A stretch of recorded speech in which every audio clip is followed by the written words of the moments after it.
Finally, a new unique tech and gear / desk accessories video. I haven't done one of these for a while, and it's actually the most popular series on the channel. You guys clearly like these videos. You may have seen some other channels cover this product before, but I just want to remind everyone what an awesome product this is. It's an e-ink display that can be customized to pretty much show anything you like, any sort of information you like. It charges via USB-C and can actually last up to 3 months on one charge. I feel like e-ink displays like this really make so much sense once you understand their use case. Because the aim of this is to show you information that doesn't need updating every second or every minute. You can have it show things like the calendar, weather, to-do list, and much more. They have a whole plugin library where you can connect it to pretty much anything you like. And if something doesn't exist for it, you can actually have Claude or something like that just code up a plugin for you and have it connected to whatever you like. It really is very flexible. I currently have mine showing the weather, and I just have it sitting on a sort of table just before I leave the house so that I can see what temperature it is outside. So this is probably one of the craziest products that I've ever tested. This is the Khadas Mind 2, and it's a PC. This whole thing that you see here is a PC. I'm genuinely so impressed that they've been able to fit everything in this small package, because it fits literally in the palm of my hand. And it's smaller than a Mac Mini. This particular one I have here packs an Intel Core Ultra 7 processor, 64 gigabytes of RAM, and a 2TB SSD with an easily accessible expandable slot on the bottom where you can put in another SSD. On the back there's a Thunderbolt port, USB 4 port, 2 USB 3.2 ports, and a HDMI 2.1 port. There is also a battery in it, a small one, a 5.5 watt hour battery, but it's not actually really meant to be used on battery, it's mainly meant to be used on power. The battery exists for one specific reason, which I'm going to show you in a second, but what I also want to show you is this connector here. And this connector can be used to connect to an array of different peripherals that Khadas has for this thing. The first one is this dock that gives you a bunch more ports on the back. It also gives you speakers, a volume knob, and a fingerprint reader. And the way it works is that it just magnetically attaches on top and it just gets going. There's also this portable display, which you can then connect it like so, and you can open it up like this and you have pretty much a laptop. But not only that, you can also disconnect the keyboard and you have a tablet. So you have a tablet and laptop all in one. This display is 2.8K in resolution, 60 Hz, and has a built-in battery to make the setup last for even longer. And it doesn't stop there, because there's also this thing. This is an eGPU module. You dock the Mind 2 on top and then you get a full desktop RTX 5060 Ti. So you can do video work, animations, and of course game. It also gives you a bunch more ports on the back, a fingerprint reader, and again some speakers. Seriously, this whole setup is one of the craziest things that I've ever seen, and I'm genuinely impressed at how easily it all works. Because technically, you now have a PC that you can take anywhere with you, but you can also choose the accessories and the peripherals that you like, depending on your setup. So you have basically a mini PC, a tablet, a laptop, and a gaming setup all in one. It's absolutely wild. I'll leave a link to it down in the description below, and thanks to them for sponsoring this video. These have now become my favorite pair of headphones. I've had them for a few months now, and it has just blown me away at how great of an experience they are. These are the Bowers & Wilkins PX8S2, which is a bit of a mouthful when it comes to the name, but these are very much a high-end luxury pair of headphones. The build quality and the materials are a level above compared to most other headphones. It's wild how premium these feel. I naturally compared them to the AirPods Max because I've been using the AirPods Max for years now. And yeah, these for me, they beat out the AirPods Max. These are lighter and more comfortable, a good 70 to 80 grams lighter. The leather they use for the ear cups and the headband are incredibly soft and supple. However, the noise cancellation isn't as good as the AirPods Max.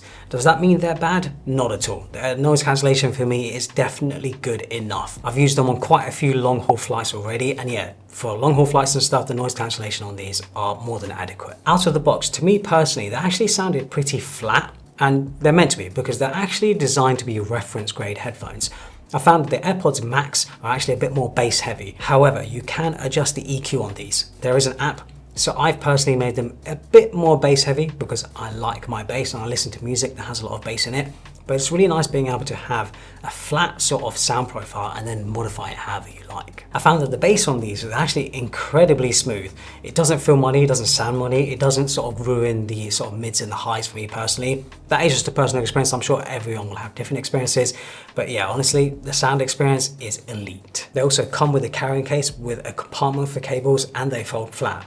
There's also an on-off switch, so you know they're actually going to turn off. And the battery on these can last up to 30 hours, which is actually 10 more hours than the AirPods Max. Of course, to get the best sound quality from these though, to get that sort of reference grade quality audio, you do have to wire them up. So there is a USB-C port. I was able to connect them directly to my iPhone, to my iPad, whatever device that I wanted to, and get that clean audio. These aren't cheap though. These are $7.99, but these are clearly targeted at people who are looking for both amazing audio experience and luxury materials.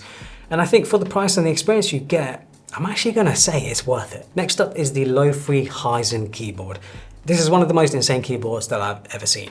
And I've had a lot of keyboards come through the studio, but this is probably one of my top 5, maybe even top 3. It's a mechanical keyboard with magnetic switches, and it's made from a solid block of aluminium. It weighs an absolute ton. This model I have here in particular weighs over 3 kilos. It has a 10,000 milliamp hour battery, can work via Bluetooth, a 2.4 gigahertz dongle, and of course you can use old-fashioned USB. There's a pretty unique switcher that illuminates the function row of keys, and there's also a large dial on the top back corner of the keyboard, which can be customized to do whatever you like. I also like that there's a little switcher for different modes. There's also a really cool LED light bar on the front of the keyboard, which shines light onto the desk. But there's also a wrist rest that is specifically designed to have the LEDs go through it, which looks even cooler, honestly. Such a cool way of showing the RGB strip. Honestly, such an incredible looking keyboard, a very industrial looking, but also looks like something that came out of Severance.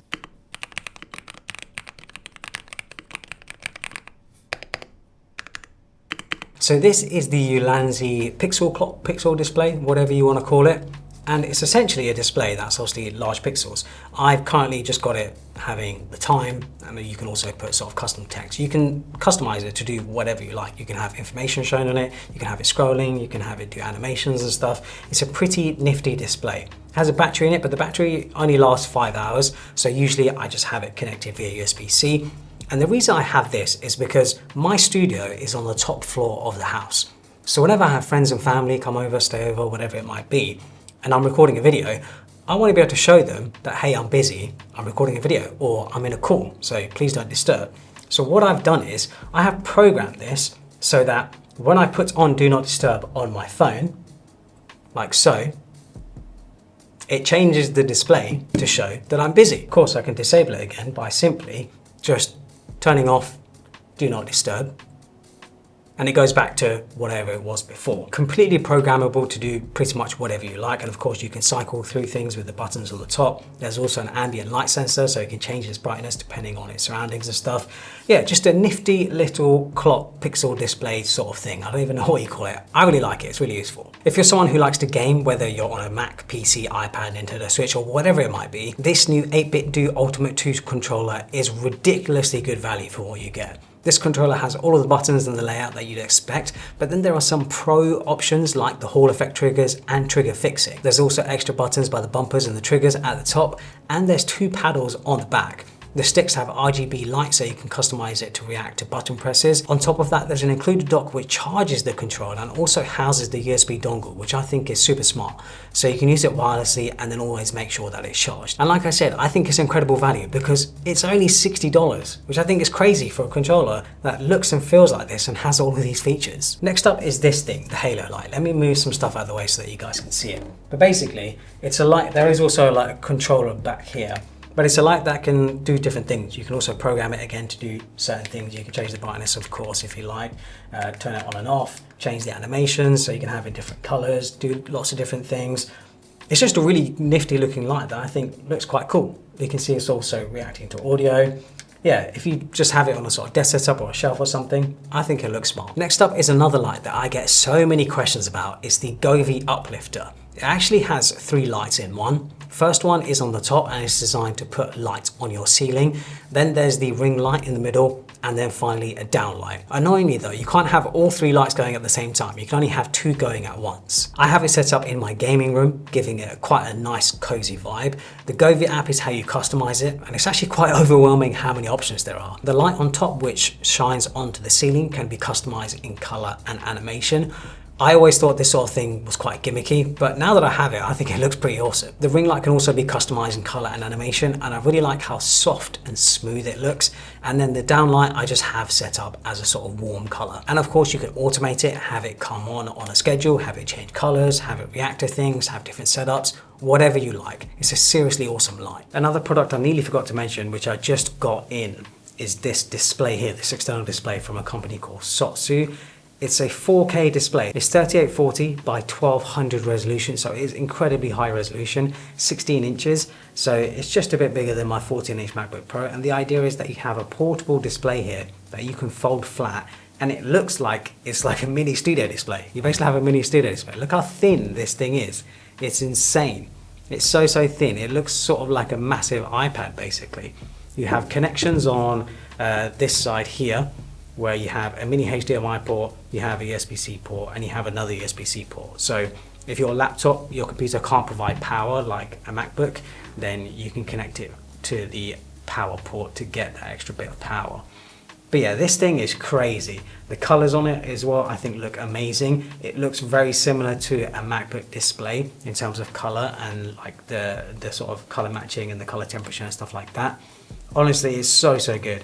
It is 60 Hertz, but I guess this isn't really meant to be like a gaming display. This is meant to be more for productivity and stuff. Seriously impressed with this thing. Oh, and if you're interested in the wallpaper, I'll leave a link to it down in the description below. But yeah, I'm just so impressed by this thing. It's just so cool. It is like a mini studio display. Feels really well built. It's not cheap, but there really isn't anything else like it. Make sure to check out my other unique tech and gear and desk accessories videos. I've done so many on the channel. I'll leave links to everything down in the description below. Of course, leave a comment of anything that I should check out. Hopefully you guys enjoyed it. Follow me on Instagram and Twitter and subscribe for more.